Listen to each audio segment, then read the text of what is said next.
श्री शिवाय नमस्तुभ्यम। हर हर महादेव। आप सभी पर महादेव का आशीर्वाद सदैव बना रहे। महाशिवरात्रि की इस पावन रात्रि में जब संपूर्ण ब्रह्मांड शिवमय हो जाता है, सिंह राशि वालों हर भक्त के हृदय में भक्ति की ज्योति प्रज्वलित होती है। यह रात्रि केवल जागरण की ही नहीं बल्कि आत्म जागृति की है और यह अवसर है अपने मन, वचन और कर्म को शुद्ध करने का, भगवान शिव के प्रति अटूट श्रद्धा प्रकट करने का। शिव जो आदि और अनंत हैं, जो संहार में भी सृजन की शक्ति रखते हैं, जिनकी कृपा मात्र से ही जीव का कल्याण संभव है, उनकी उपासना से हम अपने जीवन को पवित्र कर सकते हैं। जब भक्त पूरे समर्पण भाव से भगवान शिव की पूजा करते हैं, तब उनके समस्त दोष नष्ट हो जाते हैं और वह मोक्ष की ओर अग्रसर होता है। तो अब आपके साथ मैं शेयर करने वाली हूँ महाशिवरात्रि के दिन भगवान शिव की विधि विधान से पूजा कैसे की जाती है, किन किन बातों का ध्यान आपको रखना है। यह सारी बातें आज के इस वीडियो में आप जानेंगे। अगर आपको जानकारी अच्छी लगे तो वीडियो को लाइक करके हमारे चैनल पर इस दिन कथा भी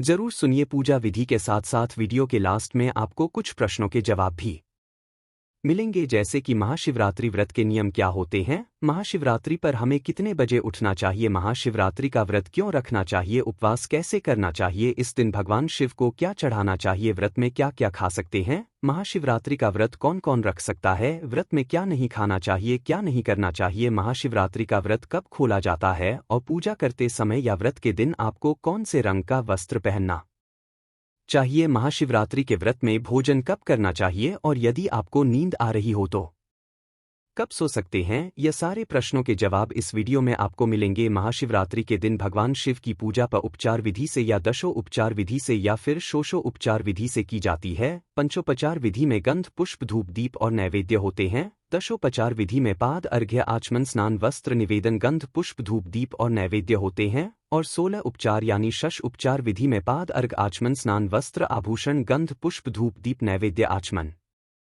तांबूल, स्तव, पाठ, तर्पण और नमस्कार। तो इन 16 क्रियाओं से भगवान शिव का पूजन किया जाता है। अगर आपके पास समय हो तो आप शोष उपचार विधि से पूजा कर सकते हैं, नहीं तो आप केवल पंचोपचार विधि से भी इस दिन पूजा कर सकते हैं। पूजा प्रारंभ करने से पहले जो भी आवश्यक सामग्री है वह आप पहले से एकत्रित करके रख लें, जैसे कि भगवान शिव की प्रतिमा या तस्वीर और आसपास शिव मंदिर में जाकर पूजा कर रहे हैं तो भी आपको सभी सामग्री घर से ही लेकर जानी चाहिए। पूजा सामग्री में दूध, दही, घी, आंकड़ा, धतूरा, बिल्व पत्र, चंदन, भस्म, 5 तरह के फूल या कोई भी 5 फूल, 5 फल, पंचामृत, वस्त्र, पान, फूलों की माला, फूल, गंगाजल, लोटा और आचमन, कपूर, दीपक, धूप, रुई, पंचमेवा, पंचरस, इत्र, गंध, मौली, ईख, भांग, आम की मंजरी और आम के पत्ते। अगर आप कलश की स्थापना करना चाहते हैं, जौ, तिल, शहद, 5 तरह की मिठाई, रुद्राक्ष, कुश और कुशा का आसन, इनके अलावा अबीर, गुलाल और माता पार्वती जी के लिए आप श्रृंगार की सभी सामग्री भी अवश्य रखें। मंदिर में चढ़ाने के लिए कुछ दक्षिणा और इसके अलावा आप अपनी सामर्थ्य के अनुसार जो भी दान करना चाहे वो भी आप रखें। और भगवान शिव को और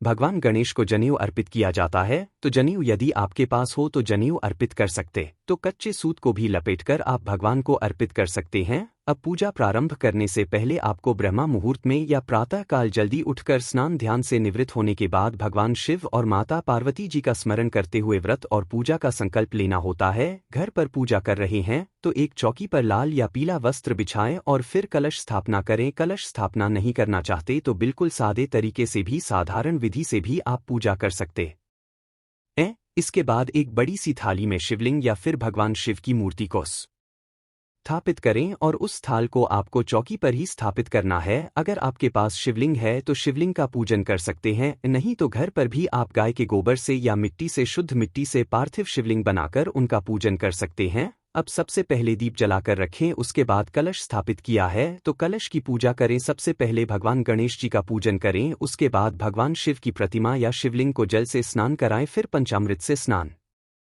कराएं। पंचामृत से स्नान कराने के बाद एक बार फिर से जल अभिषेक करें। अब भगवान शिव के मस्तक पर चंदन भस्म लगाएं और फिर उन्हें हार और फूल माला अर्पित करें। पूजा करते समय अनामिका उंगली यानी छोटी उंगली के पास वाली जो रिंग फिंगर होती है, उसी से आपको भगवान को गंध, चंदन आदि लगाना चाहिए। आप भगवान शिव को इत्र भी अर्पित कर सकते हैं। इसके बाद अगर आप पंचोपचार विधि से पूजा कर रहे हैं तो पंचोपचार विधि से, शश उपचार विधि से पूजा कर रहे हैं तो जो भी सामग्री है उन्हें आप एक एक करके भगवान शिव को अर्पित करें। पूजा करने के बाद नैवेद्य यानी भोग अर्पित करें। भोग में आप दही जिसमें शक्कर डालें या फिर पंचामृत का भोग लगा सकते हैं। दूध से बनी हुई मिठाई का भोग लगा सकते हैं। खोए से बनी हुई बर्फी का या दूध से बनी कोई भी मिठाई का भोग भी आज के दिन आप लगा सकते हैं। यदि मिठाई का भोग लगाने में समर्थ न हो तो आप कोई भी फल भगवान को अर्पित कर सकते हैं। ध्यान रखें कि आज के दिन नमक, साधारण नमक जो होता है, उसका मिर्च और तेल का प्रयोग नैवेद्य में नहीं किया जाता है। विधि विधान से ओम नमः शिवाय मंत्र का जाप करें। भगवान शिव के पूजन के बाद माता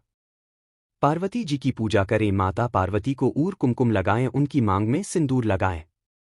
सभी श्रृंगार की सामग्री अर्पित करें और माता पार्वती जी के चरण छूकर उनका आशीर्वाद प्राप्त करें। माता पार्वती जी की पूजा करने के अलावा आपको समस्त शिव परिवार का पूजन करना चाहिए और नवग्रहों की भी पूजा करनी चाहिए। नवग्रहों की पूजा करने से कुंडली में यदि किसी भी प्रकार से कोई ग्रह दोष हो, कोई ग्रह पीड़ा दे रहा हो, वो शांत हो जाता है, वह दोष दूर हो जाता है। नवग्रहों की पूजा करते में आप चाहे तो नवग्रह बनाकर पूजा कर सकते हैं या केवल नवग्रह श्लोक का, नवग्रह मंत्र का आप जाप कर सकते हैं। नवग्रह मंत्र का जाप इस प्रकार से करना चाहिए: ब्रह्मा मुरारी त्रिपुरांतकारी भानु शशि भूमि सुतो बुध सच गुरु शुक्र शनि राहु के तव सवे ग्रहा शांति करा भवंतु। पूजा करने के बाद कथा का श्रवण करना चाहिए और सबसे अंत में कपूर जलाकर आरती करने के बाद भगवान शिव को अर्पित किया गया प्रसाद सभी लोगों में बांटना चाहिए। अगर आपने व्रत धारण किया है तो शिवलिंग पर चढ़ाए गए प्रसाद को आज ग्रहण न करके जब आप अपना व्रत खोले यानी व्रत का समापन करें उस समय करना चाहिए। महाशिवरात्रि के दिन पूजा प्रदोष काल में, निश्चिताकाल मुहूर्त में और 4 पहरों में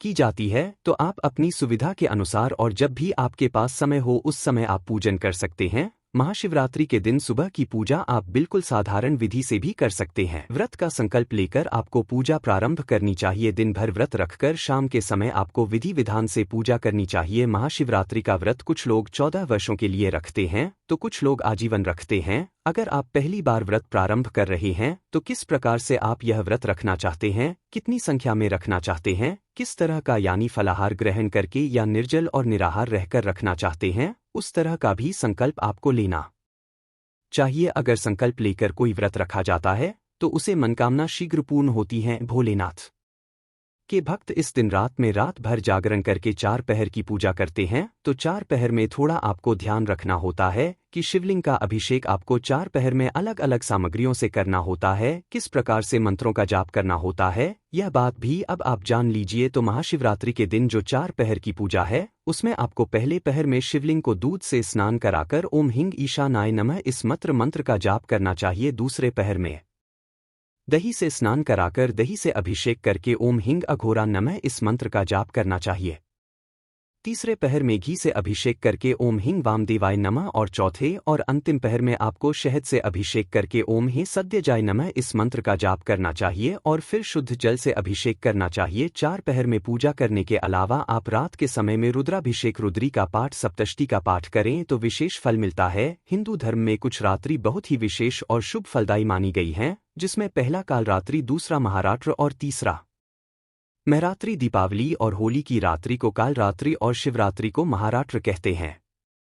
नवरात्रि में अष्टमी की रात्रि को महरात्रि माना गया है। तो इन 3 महारात्रियों में पूजा, अनुष्ठान और साधना सबसे जल्दी शुभ फलदायी मानी गई है। इसलिए भक्तों को कैसे भी करके महाशिवरात्रि के दिन अपनी श्रद्धा, अपने नियमों के अनुसार पूजा करनी चाहिए या कोई भी मंत्र का आप मानसिक रूप से जप कर सकते हैं। और भगवान शिव तो केवल ओम नमः शिवाय मंत्र के जाप से ही जल्दी प्रसन्न हो जाते हैं। महाशिवरात्रि के दिन या भगवान शिव की पूजा में 12 ज्योतिर्लिंग स्मरण भी करना चाहिए। यदि संभव हो तो किसी एक ज्योतिर्लिंग के दर्शन करने चाहिए। ऐसा संभव ना हो तो पूजा करते समय सच्चे मन से 12 ज्योतिर्लिंग मंत्र का जाप इस प्रकार से करना चाहिए: सौराष्ट्र सोमनाथम च श्री शैले मल्लिकार्जुन उज्जैन महाकालोम कालेश्वरम परल वैद्यनाथम च डाकिन्याम भीम शंकर सेतु बंधेतु रामेश नागेश दारुका वने वाराणस याम त विश्वेश त्रयंबकम गौतमी तटेया तत्केदारमल च शिवालय तानी ज्योतिर्लिंगा सायं प्रात पठन रसप्त जन्म कृतम पापम स्मरण विंशति। इस प्रकार से महाशिवरात्रि की पूजा करने के अलावा आपको इस दिन नंदी बैल की पूजा भी करनी चाहिए और किसी बैल को हरा चारा या गुड़ या फल आदि भी खिलाने चाहिए। पूजा करने के बाद अपनी ही जगह पर खड़े होकर 3 बार परिक्रमा करें। यदि मंदिर में जाकर पूजा कर रहे हैं तो शिवलिंग की आधी परिक्रमा करें। अगर कोई गर्भवती महिला शिवरात्रि का व्रत रखना चाहती हो तो उन्हें इस दिन अपने डॉक्टर की सलाह से ही व्रत रखना चाहिए। आपको निराहार रहकर या बिना जल के बिल्कुल भी कोई भी व्रत नहीं रखना चाहिए। आपको भरपूर मात्रा में जल, फल और दूध का सेवन करते हुए ही इस व्रत को रखना चाहिए। महाशिवरात्रि के अगले दिन एक बार फिर से भगवान शिव का पूजन करके भगवान शिव का जलाभिषेक करने के बाद भगवान को शुद्ध सात्विक भोजन का या खीर का भोग लगाकर प्रसाद रूप में ग्रहण करने के बाद आपको व्रत खोलना चाहिए। मंदिर में रखी हुई दक्षिणा को और दान की सामग्री को किसी योग्य व्यक्ति को या किसी ब्राह्मण को देना चाहिए और जो भी बासी फूल पत्ते आदि